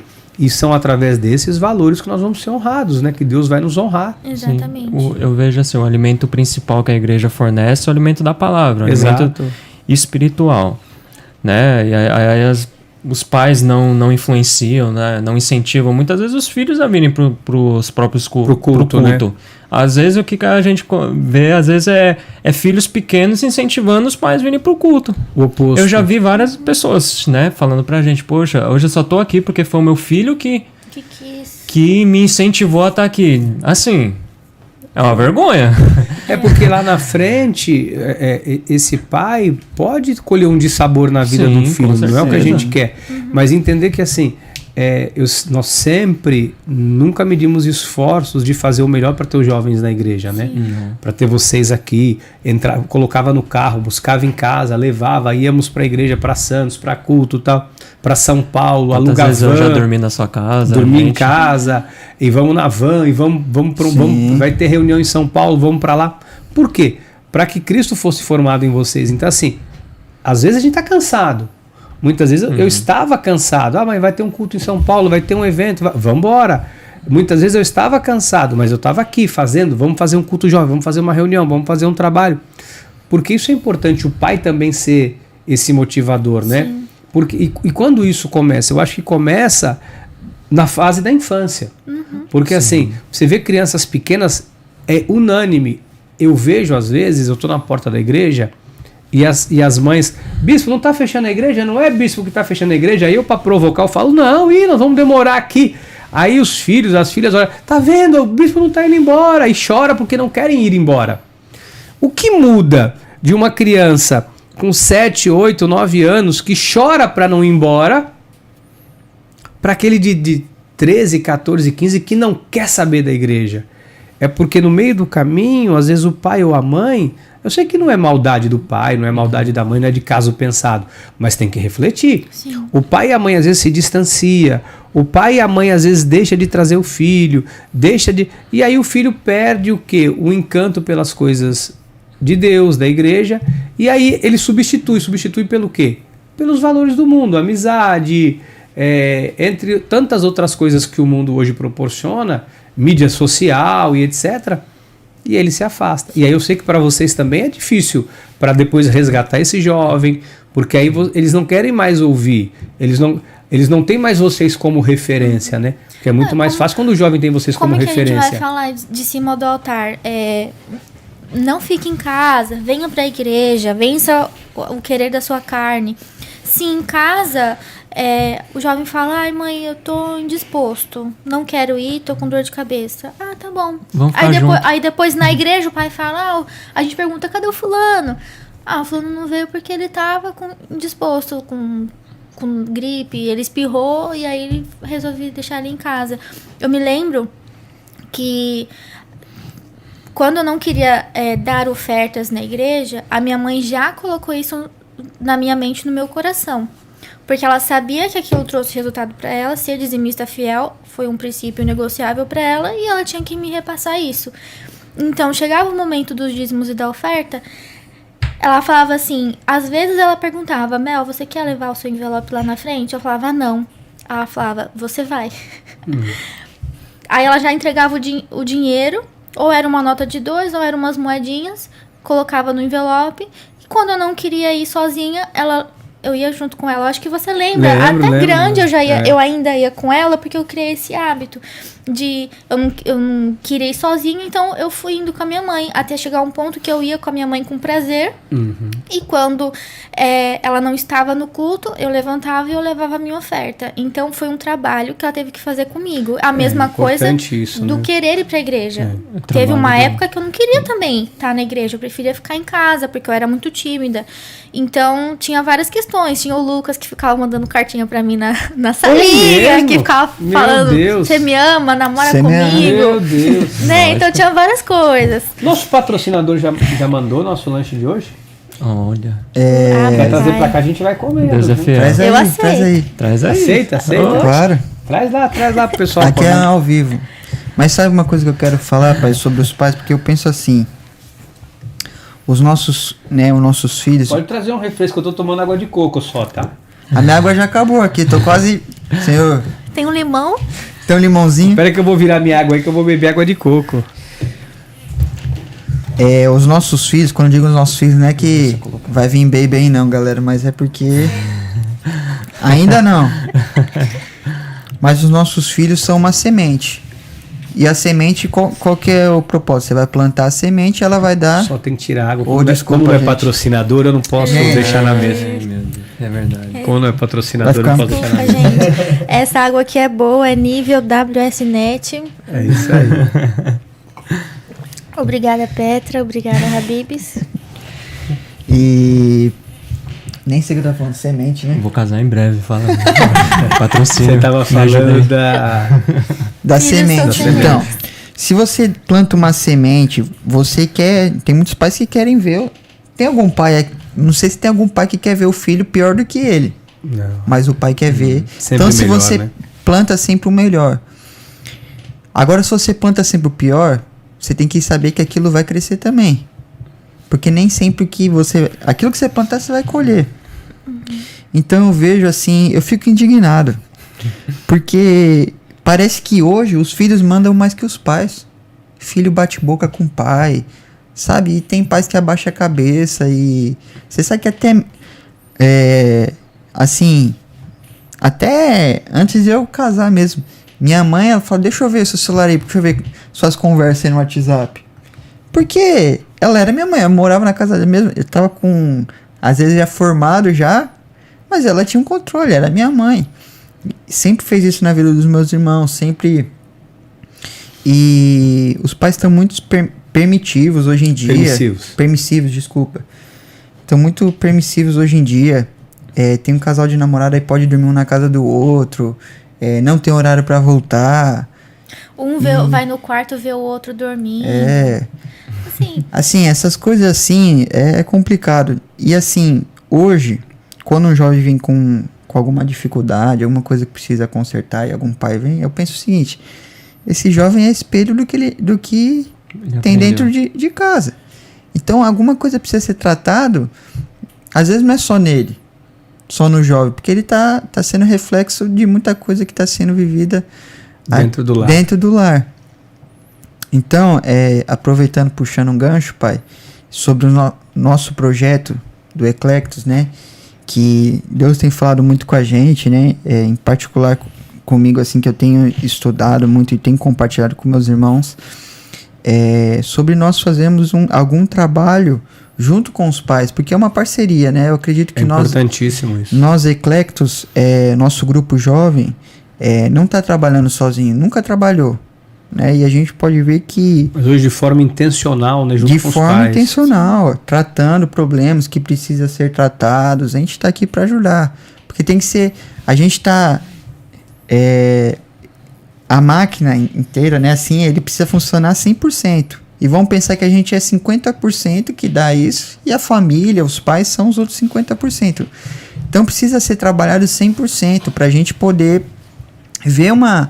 Sabe, eu vejo com 24 anos, formado, já casei, tenho meu próprio consultório, hoje sou dentista, formado, com uma família, estou vivendo uma fase maravilhosa. Eu quero ver isso na vida de um jovem e cada vez melhor. Sim, verdade. Não é verdade? Com certeza. Isso é importantíssimo, né? Eu acho que esse trabalho junto com os pais, Nossa, né? é fundamental. Que esse projeto, e os pais entenderem que a igreja, nós somos parceiros da família, né? nós estamos aqui como aliados deles, né? Mas a responsabilidade não pode ser colocada sobre a igreja, sobre a vida de vocês, né? Sim. É uma coisa que nós estamos juntos, né? Como família, como irmãos, como igreja, para auxiliar, mas juntos, né? Com certeza. Olha aí, Olha. olha, veio mesmo. O que tem hoje aí para nós? Pizza? Não, pizza nós vamos comer lá embaixo. Gente, Deus deixa eu bom. ver. Só faltou, como não tem propaganda, só faltou uma bebida gasificada. Gente, Limãozinho escolhido. olha. Mas essa Até água o aqui na apresentador vai caneca. comer hoje, Mas até eu vou essa comer. água na caneca da Petra e da WSNet tá gostando? Quanto tempo nós estamos aí de live? 1h30. 1h30? Uau. Tudo isso. Já vamos encerrar. E já? Já, vocês estão devagarzinho demais. Caramba. Pega um guardanapo pra mim. Um guardanapinho aqui. Thank you. Você que está na sua casa agora, peça agora. Gente, Fazemos é que esse entregas horário aí. vai dando 10 horas da noite, meu estômago fica roncando. Ah, o meu também. Habib's tem delivery, ó. Habib's tem delivery. Caramba, é mesmo. Nem Salomão. E minha dieta, hein? Aguinha de coco, gente. Pode deixar pra mim então, Luiz. Não tô dieta não. Então, é importante a gente pensar nisso, né, como igreja, de trazer os pais para perto, mas também os pais se aproximarem da igreja, né? Eu acho que é importante os pais se voltarem, se aproximarem, chegarem perto, né, e trazer também essa demanda, mas não apenas como uma cobrança, né? A igreja não faz, a igreja não tem, né? Mas dizendo assim, olha, eu preciso da ajuda nesse sentido, olha, porque vocês também possam auxiliar, nós como igreja, auxiliarmos dentro de casa, dentro do lar, entender o que se passa dentro desse lar, né? Sim, e o pai ser sincero, olha, meu filho tá passando por isso, aconteceu essa situação, porque assim, a gente auxilia com aquilo que a gente sabe, e a gente só sabe o que acontece aqui na igreja e aquilo que os pais contam ou os jovens contam. Aquilo que os jovens não contarem, aquilo que eles fizerem durante a semana, em casa, na escola, a gente não sabe. Então, como que nós vamos dar o melhor conselho se a gente não sabe qual é a realidade? Então, é importante que os pais não escondam, né? Porque muitas vezes não falam, né? Há uma situação séria que está acontecendo com o filho, que se a gente soubesse, ia ser fundamental para dar um conselho, às vezes um testemunho de algo direcional, né? E que sejam íntimos também dos filhos, né? Que haja também sempre essa união, né? Não somente contar, né? Mas eles também estarem juntos. Chegou um suquinho. Sabe que teve uma época que eu fiz da minha mãe a minha melhor amiga. Calma aí, meu, desculpa. Não é aquele que suco que a gente tomava quando era pequeno, não, né? Né? Tá aparecendo, hein? Pra matar a saudade. O velho homem já morreu. Até esqueci o que eu tava Kisuke. falando. Ah! É Kisuke, que destreza. Pra família ver na igreja realmente esse aliado, né? Sim. Não ver a igreja ou o trabalho que é feito, aí eu vou esconder. Ah, porque acha que escondendo, às vezes, alguma coisa está preservando o filho. Na verdade, não. Não? Na verdade, é quando ele traz essa situação, é que a igreja vai conseguir auxiliar e ajudar, né? Sim. Esse papel da igreja é sempre fundamental, né? Por isso que a gente sempre gosta de estar junto com o jovem, a gente tá conversando, a gente incentivar, entendeu? Porque é como se fosse um elo, assim, sabe? Uma aliança, que tudo tem que estar, sabe, bem encaminhado. Sejam os pais, né? é uma engrenagem, exatamente, é uma engrenagem, é a igreja, é o filho, é o pai, é um triângulo, né? Porque se um tiver debilitado, alguma área vai ficar debilitada. Então, isso que eu vejo que é o mais importante, né, irmão? Porque não adianta a igreja puxar para cima e tentar com todos os esforços auxiliar esse jovem, se também dentro de casa ele não tem uma base, se ele não tem motivação para estar na igreja, se ele também não vê no pai, na mãe, esse desejo de amar a Deus, de servir a Deus, né? Sim. Ó, a minha mãe, ela trabalhava, né? Ela e meu pai trabalhavam, mas eu digo minha mãe porque muitas mães têm a possibilidade de ficar em casa cuidando dos filhos. A minha mãe não pôde. Ela fez uma escolha. Eu sou grata pela escolha que ela fez, porque isso me abriu portas, me deu uma realidade assim que muitos jovens não têm. Sou grata a Deus e a ela por isso. Mas essa questão de não ter os pais no crescimento deixa lacunas. E os jovens que enfrentam isso hoje enfrentam 1000 vezes pior. Porque na minha infância eu tinha a televisão e eu deixava a televisão ligada e era aquela novelinha Chá com Açúcar pra criança. Hoje em dia você ia brincar na rua, chegava 4 horas da tarde, a gente ia pra rua e a minha mãe tinha que ir de noite falar, gente, é de noite, é perigoso, vem pra dentro. Às vezes era 10 horas da noite, a gente tava brincando de esconde-esconde na rua.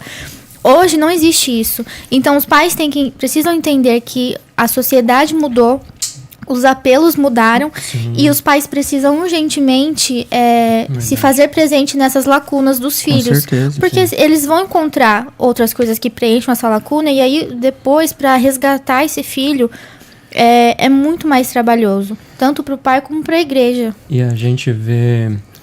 E parece que até que a gente tá...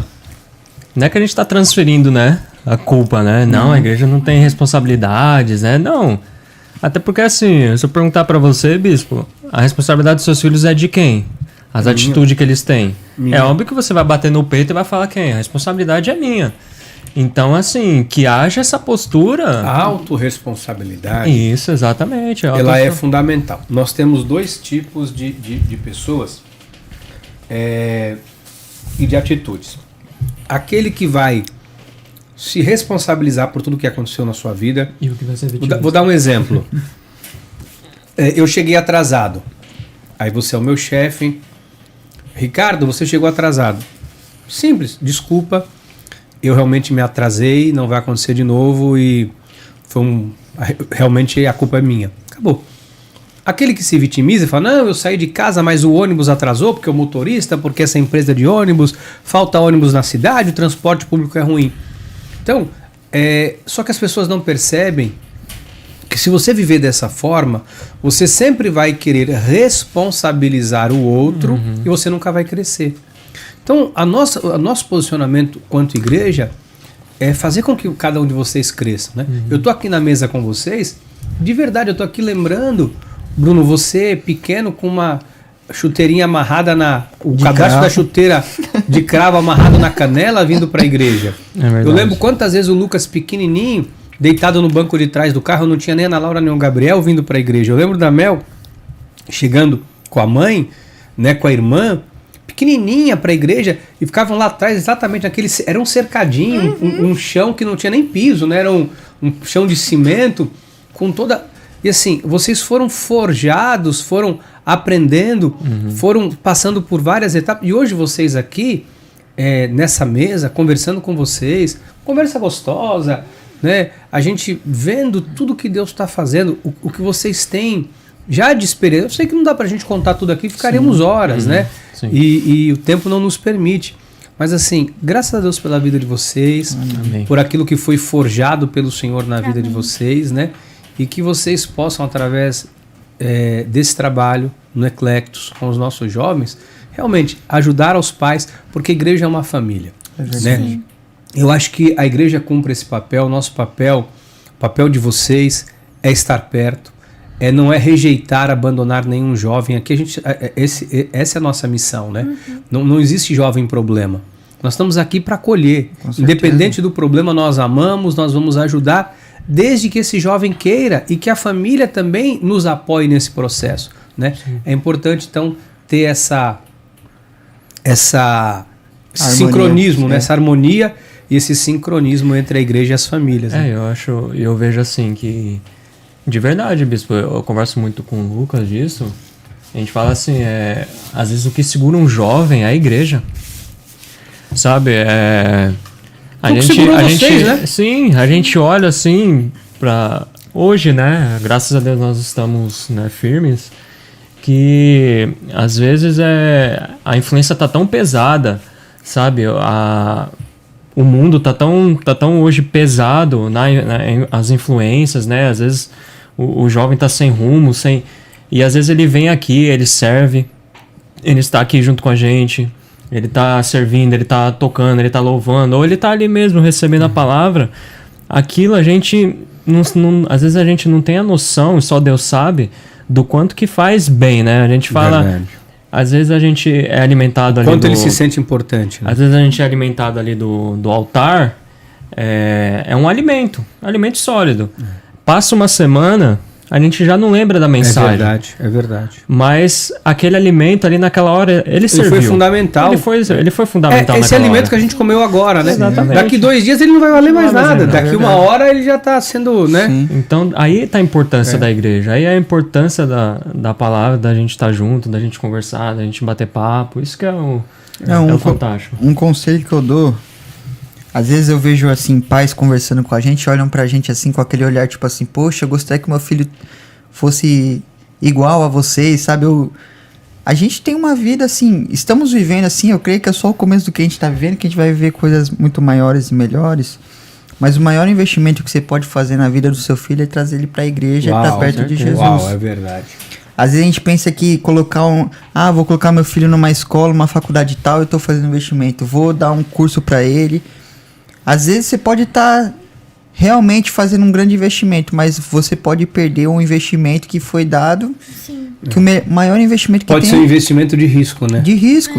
Você pode perder o seu filho e afastando ele da igreja cada vez mais. Então, o seu filho, assim, ele pode vender hot dog, mas se ele estiver na igreja, ele vai ser o melhor vendedor de hot dog. Vai ser feliz, né? Ele vai ser feliz, ele vai ser próspero, ele vai ter uma família bendita, ele vai crescer.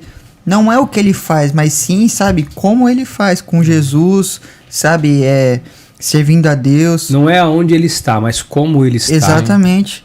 Porque é o único caminho que deve ser seguido, Jesus Cristo. Uau, é isso. Acho que a gente vai encerrando por aqui. Não tem assunto, né? 1h40, uau! Gente, obrigado. Obrigado Obrigado pela honra. convite. Essa mesa aí de bate-papo. Queria agradecer mais uma vez WSNet pela parceria, essa internet maravilhosa que nos conecta com você, com o mundo. Petra, nosso patrocinador, nosso apoiador nesse grande projeto. E também o Habib's, que não preciso nem falar, né? Tá aqui na mesa, ó. Estamos saboreando, tem uma pizza gostosa ainda pra gente comer aí. E toda a nossa equipe de staff, Pedro, Gabi, Bispa, toda a equipe trabalhando aí. Muito obrigado vocês por nos ajudarem a fazer esse programa. Então, esse programa é feito com muito amor, com muito carinho, esse bate-papo, para você entender um pouquinho, né? Eu sei que foi um pouquinho de nada dos bastidores do que a gente já passou, já enfrentou, e do testemunho desses jovens, que eles não são melhores do que os seus filhos. Não, eles receberam o mesmo que os seus filhos estão recebendo, e que merecem receber e que devem receber através da igreja e através de você, da sua família. Talvez, bispo, eu não tenho uma estrutura muito boa familiar em casa, mas vamos juntar a estrutura que você tem, por menor que ela seja, com a estrutura da igreja humana, de afeto, de amor, e vamos construir no seu filho, na sua filha, o melhor ser humano, Amém. o melhor filho de Deus, a melhor Amém. filha de Deus Amém. que já pisou nessa terra. Glória a Deus. Isso aí, gente, obrigado. Vamos dar ali Obrigado pelo um tchauzinho para convite. aquela câmera. Valeu, galera. E até o nosso próximo Até mais, bate-papo. Até a semana que vem. Até aguarde Eclectus 2023.